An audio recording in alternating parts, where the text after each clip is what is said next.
Sometimes love doesn't arrive with roses, music, or candlelight. Sometimes it shows up on a cold platform, when two tired souls meet at the exact moment life decides they're ready for a miracle. Before we begin, make sure you subscribe to Black Inside USA for more heart-touching stories that warm the soul. The subway platform hummed with that familiar big city rhythm, train brakes singing, distant chatter rising, wind rattling through the tunnels. It was the kind of cold that didn't just touch the skin, it crept deeper, slipping beneath coats, pressing against bones. Commuters hurried past, heads tucked down, eager to get home. But on the metal bench near the railing sat Amara James, a nurse whose shift had stretched far longer than her strength. Her scrubs were hidden under a light jacket that was far too thin for the temperature. Her hands were folded tightly across her chest, not out of defiance but simply to hold in whatever warmth she could. After 12 hours on her feet, she felt hollow, like her energy had drifted away with the departing train. Her bus had broken down earlier, and she'd walked miles before reaching the subway. Still, she didn't complain. She never did. Caring for others was her calling, even when it left her drained. What she didn't know was that tonight, someone was watching her with concern, not judgment, not pity, but genuine worry. Elias Ford, a man whose face graced business magazines, whose name stirred up conversations around wealth and innovation, had paused mid-stride the moment he saw her. Elias was usually unrecognizable in his simple coat and quiet demeanor. Despite his status, he preferred blending into crowds rather than towering above them. But something about this woman stopped him completely. Not her appearance, but her exhaustion. He could see it in the way she held her shoulders, in the steady but tired rhythm of her breathing, in the quiet fight to stay upright. The world had a way of overlooking people like her, people who gave more than they received. Elias couldn't overlook her. He stepped closer, soft but steady, lowering his voice so it wouldn't startle her. "Excuse me, are you all right?" Amara looked up slowly, surprised by the warmth in his voice. She expected a stranger passing by, but not someone who seemed genuinely invested in the answer. "I'm fine," she said automatically. "Just tired, waiting for the next train." It wasn't a lie, but it wasn't the truth either. The truth was, she was freezing, and overwhelmed, and holding herself together through pure willpower. Elias noticed the slight tremor in her hands. "You look cold, can I help?" "I'm not trying to disturb you, just wanted to make sure you're okay." There was sincerity in every word. Something in Amara's chest loosened, just a little. "Well, I'm waiting for a train that's probably delayed again," she admitted gently. "It's been a long day." "Then let me wait with you," Elias said, as if it were the easiest decision in the world. She blinked. People didn't usually talk to her this way on the subway. People were busy, preoccupied, on missions of their own. But this man didn't seem rushed. He wasn't staring at his phone or glancing over her shoulder. He was simply there. "Why would you wait with me?" she asked. Elias smiled lightly. "Because nobody should feel alone at the end of a long day." Something about the simplicity of that answer reached her. For the first time that evening, she let her shoulders relax. A conversation between strangers. Minutes passed. Passengers wandered by. The station buzzed around them. But between the two of them, there was a warm pocket of quiet. "What's your name?" Elias asked softly. "Amara, I'm a nurse at Westview." His eyebrows lifted a little. "A nurse? That's impressive. Tough work." Amara shrugged gently. "Someone has to do it." "I admire that," Elias said truthfully. "I really do." She gave a tired smile. "What about you? What do you do?" He hesitated, not because he was ashamed, but because he didn't want his identity to change the dynamic. He liked being just a stranger at a train station, not a headline. "I work in business," he said simply. Amara nodded. "Must be nice. At least business people get real sleep." He laughed, an honest, warm sound.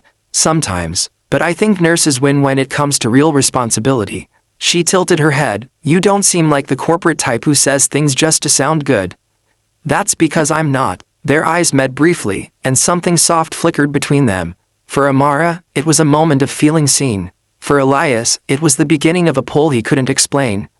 Another train roared past without stopping, sending a cold gust sweeping over the platform. Amara flinched at the chill. Elias reacted immediately. "Hey, you're shivering," he said gently. "Please take my coat." No, I couldn't." "Amara," he said, voice calm but firm, "I won't be warm if you're freezing." "Please." The sincerity disarmed her. She nodded reluctantly, allowing him to help her into the thick coat. The instant warmth made her eyes close in relief. "Thank you," she whispered. "You don't have to thank me for basic kindness," Elias replied. But his chest warmed at her gratitude anyway. The train that never arrived. 10 minutes passed, then 20. Announcements echoed through the station. Delays, reroutes, more delays. Amara sighed. "I might be here a while. I should probably try to catch a bus above ground." Elias shook his head gently. "You shouldn't be out in this cold. Do you have someone who can pick you up?" She offered a tired smile. "Just me, myself, and the city bus schedule." Elias's jaw flexed, subtly, but enough. "I'm calling you a ride," he said. "No," Amara said quickly. "Really, you don't have to." "I'm not. It's okay," Elias assured. "I want to." Amara hesitated. Pride whispered to refuse. Exhaustion whispered to accept. But something in his eyes, steadfast, not pushy, made the decision for her. "Okay," she whispered. He pulled out his phone. Not the latest flashy model, just a simple device he'd kept because it was reliable. It surprised her. Everything about him was understated, thoughtful, calm. When the car service confirmed, he looked relieved. "It'll be here in 10 minutes, he said. She exhaled, tension releasing. "Thank you. I didn't expect anyone to help me today. Sometimes the best moments in life are the unexpected ones." His voice was gentle but meaningful. Amara felt a warmth she hadn't felt in a long time. A ride that changed everything. The car arrived, a clean, quiet black sedan. Elias opened the door for her. "Wait," Amara said softly, pausing before getting in. "You don't even know me. Why are you being so kind?" Elias held her gaze, a warm, steady brown meeting her deep, thoughtful eyes. Because kindness shouldn't require a reason. There was something in the way he said it that made her heart flutter, not romantically yet, but in a way that hinted at the possibility. She stepped into the car, but before the door closed, she looked up. "Will I see you again?" Elias gave a small smile. "Do you want to?" Her answer came quietly, but clearly. "Yes." "Then you will." The name behind the man. The next morning, Amara woke to a message. "Good morning, Amara. I hope you're warm today." Elias. No last name, just courtesy and thoughtfulness. They began exchanging messages, simple at first. Check-ins, bits of daily life, small encouragements. Gradually, those messages grew into conversations. And those conversations deepened into something neither of them expected. Yet Amara still didn't know he was a billionaire. Elias didn't hide it out of manipulation. He simply wanted her to know him, not the version of him shaped by wealth. Finally, 2 weeks later, after they had met for coffee 3 times, he decided he needed to be honest. "Amara," he said gently at the cafe table, fingers wrapped around his cup, "there's something I should tell you." Her eyebrows lifted with concern. "What's wrong?" He took a slow breath. "My full name is Elias Ford." She blinked. The name felt familiar, then suddenly clicked. "You mean, Ford Innovations? Ford Urban Development, Ford?" "Yes," he said softly. "That's my family, my work." Amara stared at him, not with anger, not with awe, but with confusion. "Why didn't you tell me?" "Because I didn't want you to feel like you owed me anything," Elias admitted. "I just wanted to be someone who waited with you on a cold night." Her expression softened. "That's exactly who you were," she whispered. Relief flashed across his face. "And exactly who you still are." Elias let out a breath he didn't realize he'd been holding. The gentle blossoming of something real. The following weeks unfolded like slow, warm dawn.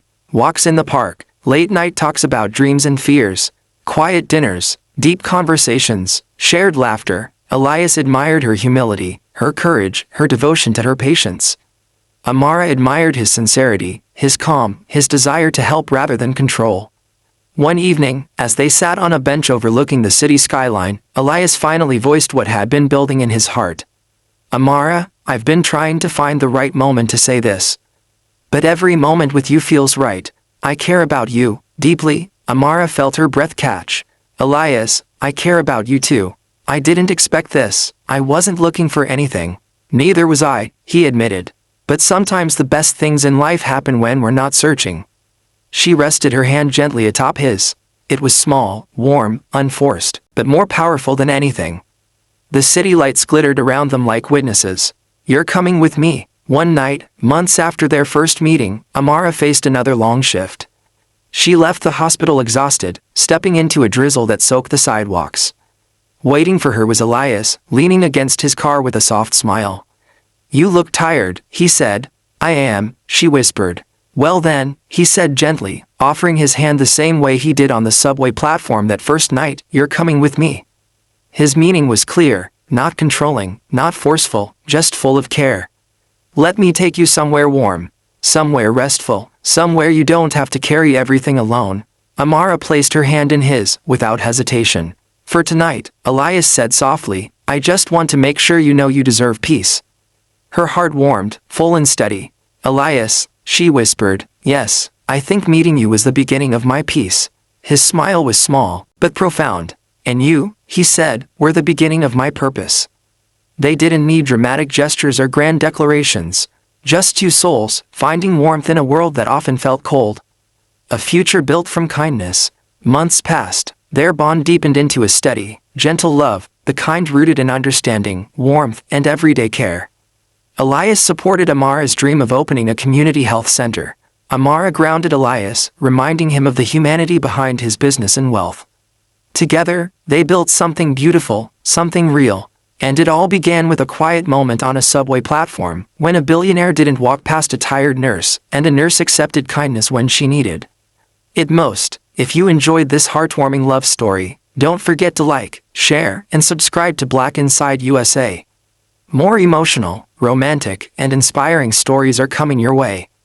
Thank you for listening, and remember, kindness can change a life.